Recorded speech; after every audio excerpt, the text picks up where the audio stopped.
Before I did New Life, joy was a word for other people. It was not something that, it was completely foreign to me. It was not something that I'd really ever fully experienced. I always think of Joy to the World and singing that song during Christmas time and thinking, yeah, right, except for me.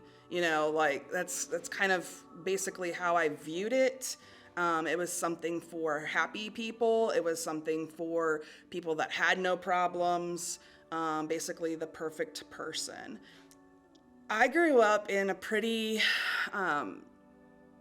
controlled, um, abusive type of situation where I was not real close with my family. When I went off to college is when I decided that I wanted to be a believer and a follower of Jesus.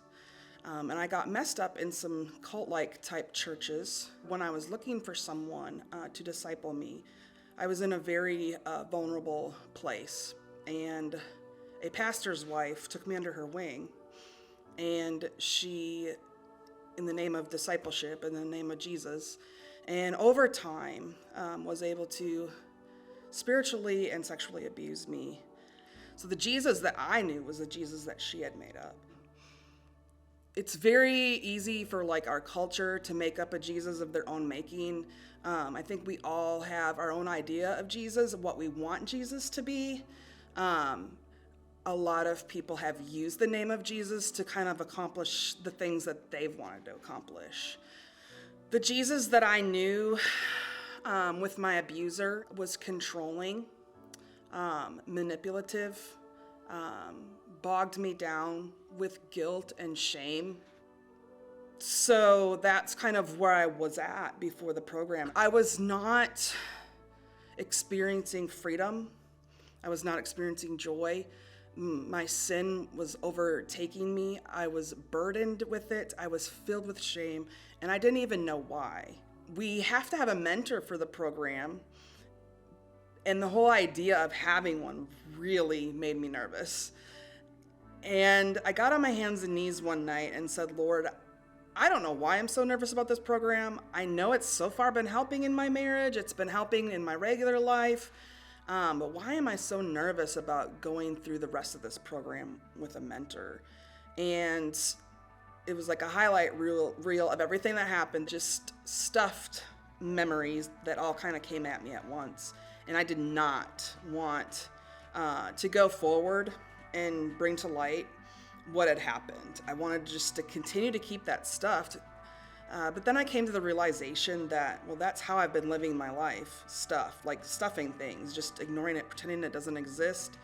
That's why it's been bogging me down. The Lord asks us to bring stuff to the light so He can give us freedom. So I made the choice to do that. I decided this time I'm going to follow Jesus and I'm going to trust Him. I do not know what the outcome is going to be. I could lose everything. I fully expected things with my husband to get worse after him finding this out. I wasn't sure if people were going to believe me, but none of that happened. It was the hardest thing I've ever done.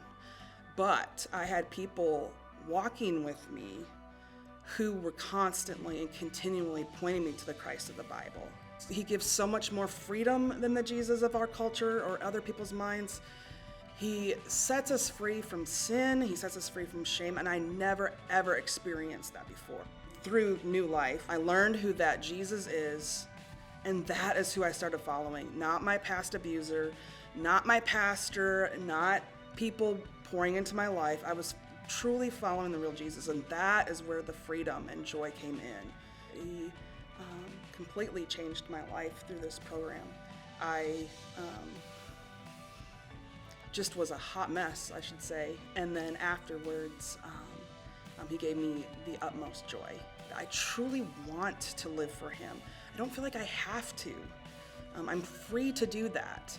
And I'm continuing to learn more and more about who this wonderful, amazing God is that just changes, like truly 100% changes our lives.